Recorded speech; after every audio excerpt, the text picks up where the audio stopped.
నువ్వింకా బాధపడాల్సిన అవసరం లేదు. నేను ఒక నిర్ణయం తీసుకున్నాను.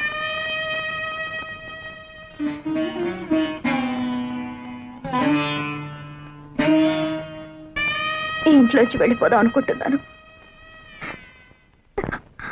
అవునమ్మా, నేను నీ రక్తం పంచు పుట్టిన బిడ్డను కాను. ఎందుకంటే బావుని పెళ్లి చేసుకుంటాను ఆశీర్వదించమని నాయనమ్మని అడిగితే నన్ను ఆశీర్వదించలేదు. నేను పరాయిదాన్ని కాబట్టే కదా.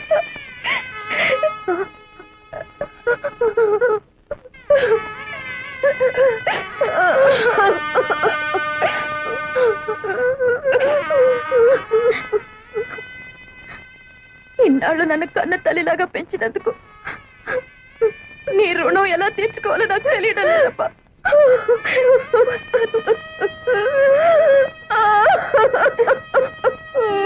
శోభ,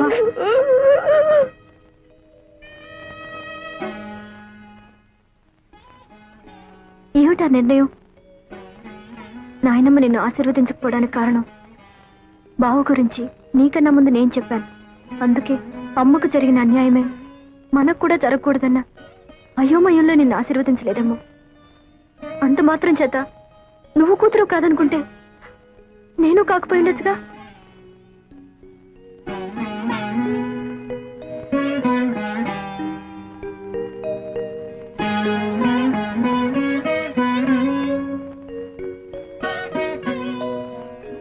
పంతొమ్మిది సంవత్సరాలు నువ్వు పంచి ఇచ్చిన మమకారం మర్చిపోయి 9 నెలలు ఎవరు నీ గర్భంలో పెరగలేదో తెలుసుకోవడానికి ఇన్నేళ్ల తర్వాత నా గడప తొక్కేవా తల్లి. అయినా పసిగుడ్డుగా ఉన్నప్పుడే నీ పక్కలో ఒక పిల్లని పడుకోబెట్టాను. వాళ్ళల్లో ఎవరు నాకు మాత్రం ఏం తెలుసు? ఎవరు సొంత బిడ్డ కాదు అని తెలుసుకోవడానికి నువ్వు నా దగ్గరికి వచ్చావని వాళ్ళకి తెలిస్తే ఆ పసి హృదయాలు ఏమైపోతాయి? ఏం చేయాలో తోచడం లేదత్తయ్య. మిమ్మల్ని కష్టపెట్టిన పాపం తన్నిలా ఏడిపిస్తుందేమో.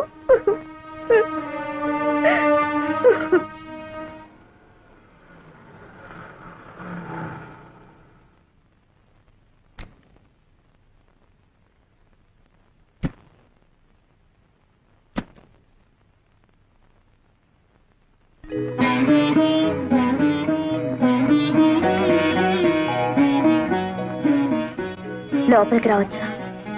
రాకూడదు. వస్తానంటే వద్దనడం సంస్కారం కాదు. ఇది సంస్కారాలు ఇల్లు కాదులేమ్మా. సరే, వచ్చిన పని చెప్తాం. మేం జానకి రామయ్య గారి పిల్లలం. మా ఇద్దరికి తండ్రి ఒకరే, తల్లులే వేరు. ఇందులో మీరు మాలో ఎవరికి తల్లి? తెలిస్తే ఏం చేస్తారు? గుండెల్లో లేని ప్రేమని బలవంతంగా గొంతు దాకా తెచ్చుకొని అమ్మా అని పిలుస్తారా? ఇన్నాళ్ళు తల్లికి దూరంగా పెరిగినందుకు విధిని నిందిస్తారా? ఒకటి మాత్రం నిజం, ఎవరికైనా తల్లి అనేది సత్యం, తండ్రి అనేది నమ్మకం. మీ విషయంలో తల్లి అనేది కూడా నమ్మకం అవడం దురదృష్టం. మాకు కావాల్సింది నిజం. ఆ నిజం నాకు తెలియదు, తెలిసినా చెప్పను. ఎందుకంటే అమ్మ అనే పదానికి అనంతమైన అర్థాలున్నాయి.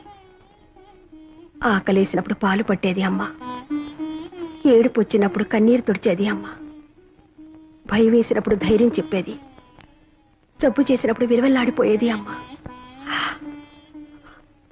నేను మీలో ఒకరికి రక్తం పంచానేమో, కానీ ఆ తల్లి జీవితాన్ని పంచింది.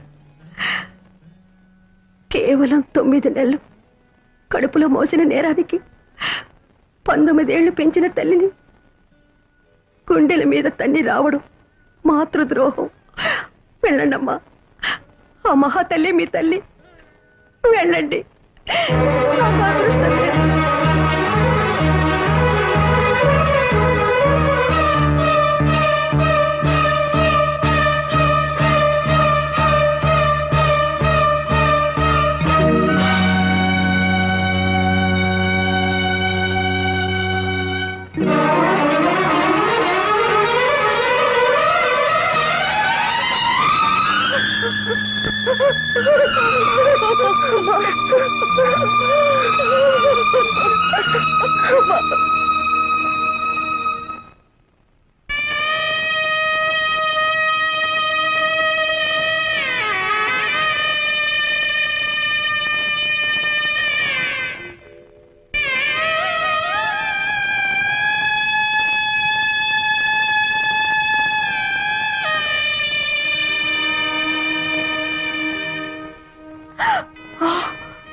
జరిగింది ఏదో జరిగింది.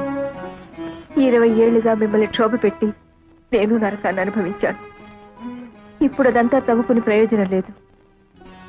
నా బ్రతుకులోని దురదృష్టం నా కూతుళ్ళ బ్రతుకులో కూడా జరగకూడదనే నా కోరిక. ఈ సమస్య ఎవరి వల్ల ఎలా వచ్చినా నాకు కావలసింది పరిష్కారం. చెప్పండి, ఏం చేయమంటారు? పిచ్చిదాన్ని, నాకు చెప్పే అర్హత స్వతంత్రమే ఉంటే 20 ఏళ్లుగా నీ ముందు మోగవాడిగా ఉండవలసిన అవసరమే ఉండేది కాదు.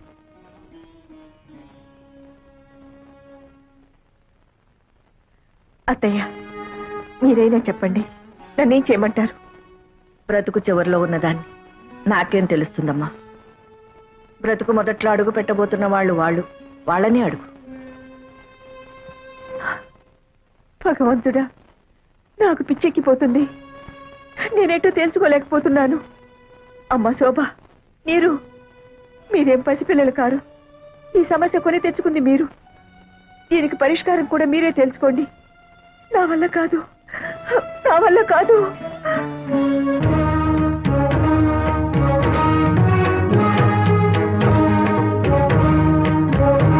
ఏంటి బావ ఆలోచిస్తున్నా? ఇందులో సమస్య ఉంది. తప్పు చేసింది మేము, ఫలితం కూడా మేమే అనుభవిస్తాం. నీకు శోభ అంటే ఇష్టం అనుకో, చేసుకో. నీకు నీరు మీద ఇష్టం ఉందనుకో, చేసుకో. దాన్ని చేసుకుంటే నేను ఊరేసుకుని చచ్చిపోను. దాన్ని చేసుకుంటే నేనేం విషం మింగి చావను. నాకు కావాల్సింది నీ ఆనందం. నాకు కావాల్సింది నీ సంతోషమే. నీకెవరిష్టమో చెప్పు బావా. మాకెవరైనా ఒక్కటే. చెప్పు బావా, చెప్పు బావా, చెప్పు బావా. బావా చెప్పు, చెప్పు బావా, చెప్పు, చెప్పు బావా. వెంకటరమణ, ఎక్కడున్నావు స్వామి?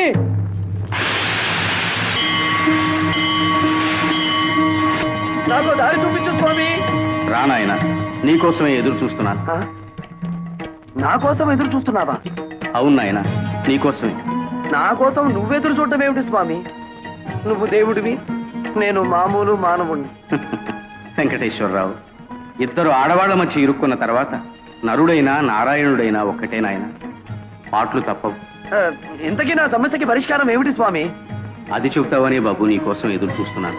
ఆ? అవును, ఆనాడు భూదేవి శ్రీదేవి అడిగిన ప్రశ్నకి సమాధానం చెప్పలేకే ఇలా రాయిగా మారిపోయాను. నువ్వు ఈ సమస్యకు పరిష్కారం చెప్పగల మేధావివని నిన్ను ఆ ఇంట్లో సృష్టించాను. నీ పేరు వెంకటేశ్వరరావు అని పెట్టించాను. ఇద్దరు ముద్దుల భామల సమస్యను నీ మెడ చుట్టూ చుట్టించాను. అప్పటి నుంచి నువ్వు ఎప్పుడొచ్చి ఈ దుర్భర సమస్యకి పరిష్కారం చెప్తావా అని ఎంతో ఆశగా ఎదురు చూస్తున్నానయ్యా. నా వల్ల కాదు స్వామి. చెప్పు నాయనా. ఇదే వ్యక్తి జవాబు చెప్పలేని ప్రశ్న స్వామి. నన్ను వదిలే స్వామి. వెంకటేశ్వరరావు మళ్ళీ వచ్చారు స్వామి. చిట్టి శ్రీదేవి, చిన్ని భూదేవి నాయన. ఆ ఇద్దరిలో ఎవరో ఒకరిని ఎలుకో. ఇదా స్వామి నువ్వు నాకు చెప్పే సలహా?